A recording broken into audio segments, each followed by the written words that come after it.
Hello friends, welcome back to week by week pregnancy guide. ये आपकी pregnancy का 29वां हफ्ता है। इस हफ्ते में हम पिछले हफ्तों की तरह बात करने वाले हैं कि आपका बेबी किस तरीके से ग्रो हो रहा है, आपकी बॉडी में क्या चेंजेस आप फील कर रहे हो, क्या सिम्टम्स इस हफ्ते में हो सकते हैं। इसके साथ में बी आ मॉम चैनल की तरफ से कुछ स्पेशल टिप्स। सो वीडियो को एंड तक जरूर देखिएगा। वीडियो अगर पसंद आए तो लाइक बटन पे जरूर हिट करें और अगर आप इस चैनल पे नए हैं तो सब्सक्राइब बटन के साथ साथ बेल आइकन को जरूर हिट कर दें। सो फ्रेंड्स, आइए सबसे पहले हम लोग बात कर लेते हैं आपका बेबी किस तरीके से ग्रो हो रहा है। वेल, जो बेबी का साइज है उसकी लेंथ लगभग 15 इंच के बराबर की है और उसका वेट जो है लगभग 1.25 किलो के अराउंड में पहुंच गया है। एक कद्दू के साइज का, एक जो पंपकिन के साइज का बेबी हो चुका है। वेल, बेबी का ब्रेन बहुत तेजी से डेवलप हो रहा है। मैं आपको बता दूं कि बेबी को जितनी टोटल एनर्जी की जरूरत होती है उसमें से उस एनर्जी का आधा हिस्सा बेबी के ब्रेन के डेवलपमेंट के लिए चला जाता है। इसीलिए आपको अपनी डाइट पे बहुत ख्याल रखना है, उसको भरपूर एनर्जी आपको देनी है। इसके साथ में बेबी के लंग्स बहुत तेजी से डेवलप हो रहे हैं। लंग्स वो ऑर्गन यानी कि फेफड़े वो ऑर्गन हैं जो कि सबसे बाद में डेवलप होते हैं। उनका जो डेवलपमेंट होता है वो काफी लेट होता है। सो अगर in case pre mature delivery इस वीक में हो जाती है देन बेबी के सर्वाइवल के चांसेस काफी हद तक रहते हैं। बेबी का फैट जो है काफी ज्यादा आना स्टार्ट हो गया है। बेबी अभी चबी चबी दिखाई देने लगा है। इसके साथ में बेबी की हड्डियां काफी तेजी से मजबूत हो रही हैं, उसमें स्ट्रेंथ आ रही है। इसीलिए आपको काफी सारे कैल्शियम की जरूरत होगी, साथ में विटामिन डी की भी जरूरत होगी। अब हम लोग बात कर लेते हैं आप अपनी बॉडी में क्या चेंजेस फील कर रहे हो, इस वीक के क्या सिम्टम्स आप महसूस कर सकते हो। वेल, वो सारे सिम्टम्स जो कि आप पिछले हफ्तों में महसूस कर रहे थे वो अभी भी कंटिन्यू रहने वाले हैं। इसके साथ में आपका जो बढ़ता हुआ यूट्रस है, आपका बढ़ता हुआ वेट है, उसकी वजह से आपको सांस लेने में दिक्कत हो सकती है। जब आप पूरी तरीके से सांस नहीं लेते हो तो आपको ऑक्सीजन अच्छे से नहीं मिल पाती है, उसकी कमी आपकी बॉडी के अंदर रहती है, जिसकी वजह से आप थकान महसूस कर सकते हो। यूट्रस बढ़ रहा है ऊपर की तरफ को, जब वो बढ़ रहा है तो आपके कभी कभी पसलियों में भी दर्द का एहसास आपको हो सकता है। यूट्रस बढ़ रहा है, वेट आपका बढ़ रहा है, उसकी वजह से जब यूट्रस बढ़ता है तो आपकी जो मेजर ब्लड वेसल्स होती हैं उसके ऊपर प्रेशर पड़ता है। दबाव पड़ने की वजह से आपके पैरों में सूजन हो सकती है, घुटनों में सूजन हो सकती है। अब हम मूव करते हैं वीडियो के सबसे इंपॉर्टेंट पार्ट की तरफ, जो कि है बी आ मॉम चैनल की तरफ से जरूरी टिप्स। वेल, सबसे पहला टिप है कि अगर आपके डॉक्टर ने आपको बोला है बेड रेस्ट करने के लिए देन आपको बेड रेस्ट करना है, क्योंकि डॉक्टर आपकी हिस्ट्री को, आपकी प्रेगनेंसी को अच्छे से जानते हैं। रिपोर्ट के हिसाब से वो आपको सारी चीजें बताते हैं। क्योंकि अगर आपकी हाई रिस्क प्रेगनेंसी है, जस्ट लाइक आपका इंट्रा यूट्राइन ग्रोथ रिटार्डेशन की प्रॉब्लम है, यानी कि बेबी की ग्रोथ अच्छे से नहीं हो रही है, या फिर हाई बीपी की प्रॉब्लम है, तो उस केस में डॉक्टर आपको बेड रेस्ट के लिए बोल देते हैं। वेल, मोस्टली केसेस में सभी लोग बोलते हैं कि अगर आपको नॉर्मल डिलीवरी चाहिए देन आपको एक्टिव रहना है, बट अगर आपके डॉक्टर ने ऐसा बोला है रेस्ट करना है देन वो आपकी हिस्ट्री को जानते हैं, वो आपकी प्रेगनेंसी की सारी रिपोर्ट्स को जानते हैं, तो आपको उन्हें फॉलो करना होगा, ना कि दूसरों की बातें सुननी होगी। क्योंकि जब आप बेड रेस्ट करते हो तो उस दौरान जब आप एक करवट से लेते हो, आराम करते हो, तो उस दौरान जो बेबी की तरफ जाने वाला ब्लड फ्लो है वो अच्छे से होता है और बेबी की ग्रोथ को वो इम्प्रूव करता है। आपका वेट लगभग 8 से 12 किलो के बीच में बढ़ गया होगा।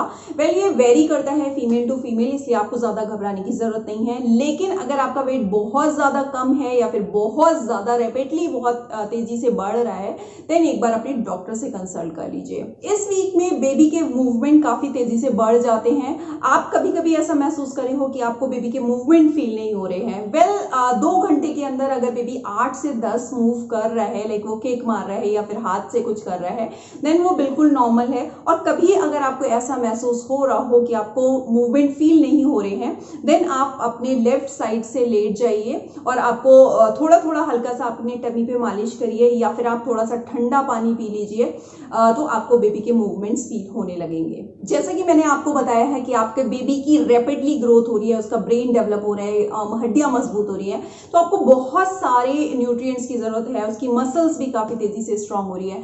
आपको प्रोटीन चाहिए, आपको मिनरल चाहिए, कैल्शियम चाहिए, विटामिन सी चाहिए, आपको आयरन चाहिए, आपको विटामिन ए चाहिए।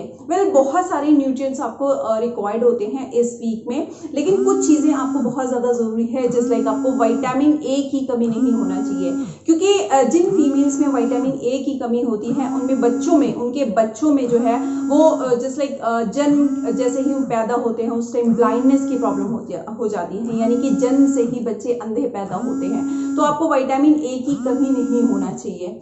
विटामिन ए किन चीजों में होता है? पीली सब्जियों में, पीले फलों में विटामिन ए अच्छा होता है, मिल्क में अच्छा होता है, हरी पत्तेदार सब्जियां, पालक को तो आपको अपनी डाइट में इंक्लूड करना है, पूरी प्रेगनेंसी में पालक आप मत छोड़िए।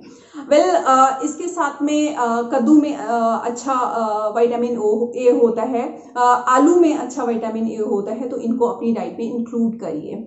विटामिन डी की अक्सर जो इंडियन फीमेल में कमी पाई जाती है, 80% इंडियन फीमेल में विटामिन डी की कमी पाई जाती है। सो आपको विटामिन डी की कमी ना हो उसके लिए आप सुबह की धूप में जरूर बैठिए 15 से 20 मिनट, लेकिन आपको ध्यान रखना है कि उस दौरान आपको सनस्क्रीन नहीं लगाना है। विटामिन डी आपको मिल्क में मिल जाता है, आपको फिश में मिल जाता है, इसीलिए इनको अपनी डाइट में इंक्लूड करिए।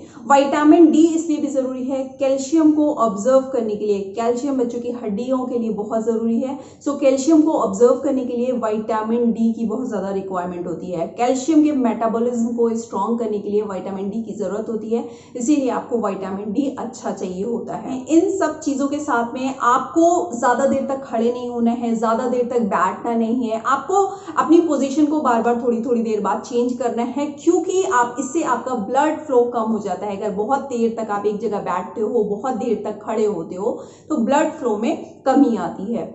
आपको सीधे पीठ के बल नहीं लेटना है, क्योंकि बेबी तक जाने वाला ब्लड फ्लो कम होता है, तो बेबी की ग्रोथ पे ये इंपैक्ट डालता है। आपको लेफ्ट साइड से सोना आपको चाहिए, ताकि आपका ब्लड सर्कुलेशन अच्छा रहे। इसके साथ में आपको जो है ज्यादा से ज्यादा पानी पीना है, आपको लिक्विड इनटेक अपना बढ़ाना है, ताकि आपको यूरिनरी ट्रैक इन्फेक्शन ना हो, आपको कॉन्स्टिपेशन की प्रॉब्लम ना हो, आपको पाइल्स की प्रॉब्लम ना हो, डिहाइड्रेशन की प्रॉब्लम ना हो। इन सारी चीजों के लिए ज्यादा से ज्यादा आपको पानी की जरूरत है। इसके साथ में आपको लाइट योगा एक्सरसाइज आपको स्टार्ट कर देना चाहिए, लेकिन डॉक्टर के कंसल्ट के बाद। लेकिन अगर आपके डॉक्टर ने आराम करने के लिए बोल दिया है, देन आपको आराम करना है। और सबसे इंपॉर्टेंट चीज, सबसे इंपॉर्टेंट टिप कि आपको पॉजिटिव और काम रहना है। हमेशा पॉजिटिव थॉट्स अपने माइंड में लाइए, आपको नेगेटिव बिल्कुल नहीं सोचना है। So friends, that's all for this video. I hope ये वीडियो इन्फॉर्मेटिव रही होगी। अगर रही हो तो प्लीज लाइक जरूर करें, और अगर आप इस चैनल पे नए हैं तो सब्सक्राइब बटन के साथ साथ बेल आइकन जरूर हिट कर दें। Then be healthy, be safe, have a good day, bye bye. अपना बहुत ख्याल रखें। Thanks for watching dear mom channel. Bye bye.